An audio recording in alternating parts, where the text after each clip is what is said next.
sejenak bersama Dr. Sarif, konsultan dermatologi kosmetik dan estetik. Episode tentang jerawat pada prepubertas. Assalamualaikum warahmatullahi wabarakatuh. Selamat jumpa lagi dengan saya. Saya ingin berbagi untuk edukasi masyarakat, pengguna dan peminat. Dalam episode ini akan membahas tentang jerawat pada masa prepubertas.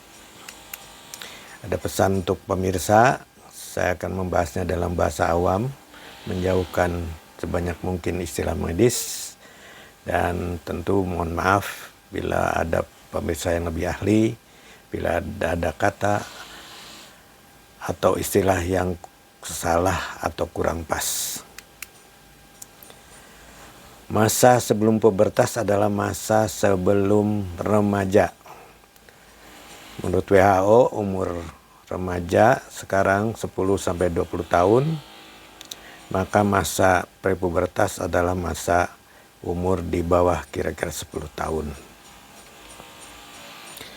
Di sana ada masa neonatal, dari 0 sampai 1,5 bulan baru lahir. Kemudian ada masa bayi, infant, antara 1,5 bulan sampai 1 tahun. Kemudian ada masa balita, 1 sampai 5 tahun, di bawah 5 tahun ya. Kemudian ada masa anak-anak. Ada berbagai macam jadinya jenis yang terjadi, jenis jerawat yang terjadi. Yang pertama adalah pada masa neonatal, bayi baru lahir, antara baru lahir sampai kira-kira 1,5 bulan. Ini terjadi pada kira-kira 20% bayi baru lahir akibat hormon yang dibawa, hormon androgen yang dibawa oleh bayi saat waktu di dalam kandungan ibu.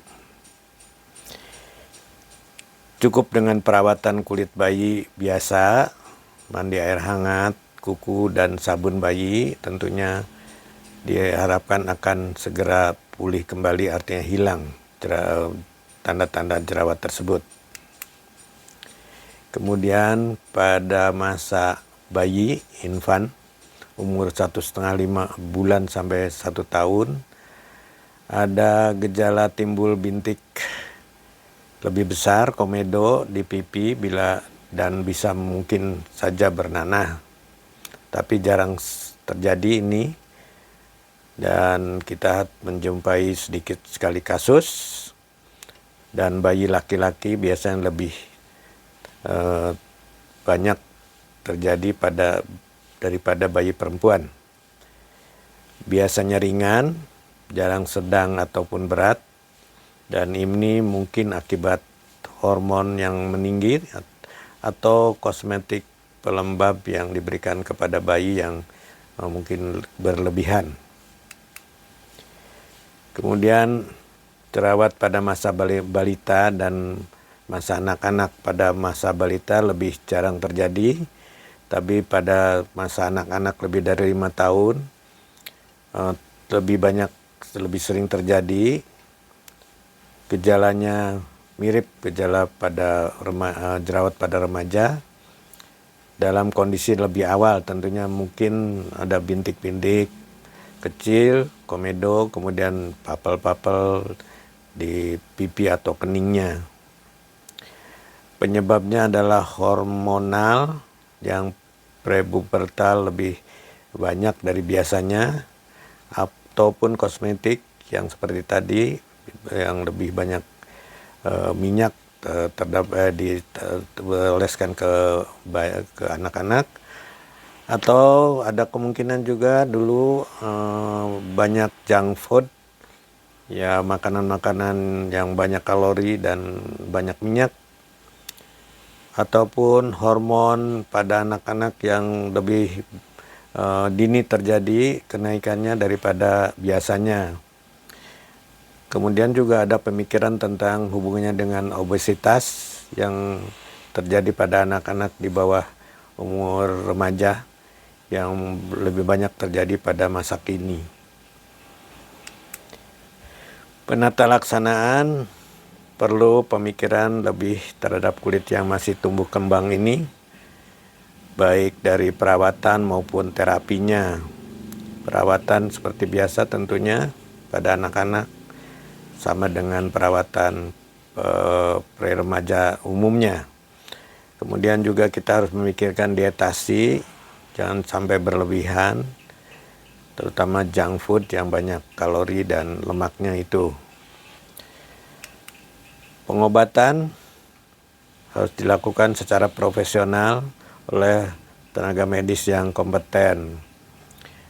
Sebab apa? Karena kalau bila salah atau tidak tepat menimbulkan bekas atau sequel dari kulit yang akan dibawa seumur hidup. Sequel apa? Yaitu seperti biasa jerawat, ada sicatrix maupun hiperpigmentasi pada kulit. Perawatan kulit pre-pubertas tentunya juga harus lebih hati-hati.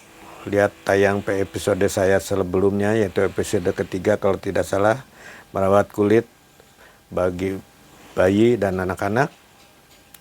Dan apabila terjadi pada neonatal atau prematur juga apalagi, karena kulitnya sangat belum sempurna.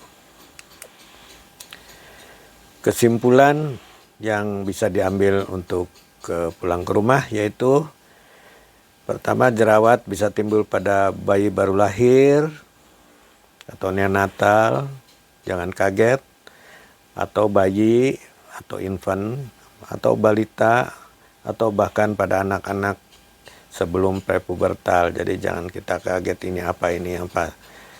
Kemudian penyebabnya bermacam-macam, tadi saya sudah bahas.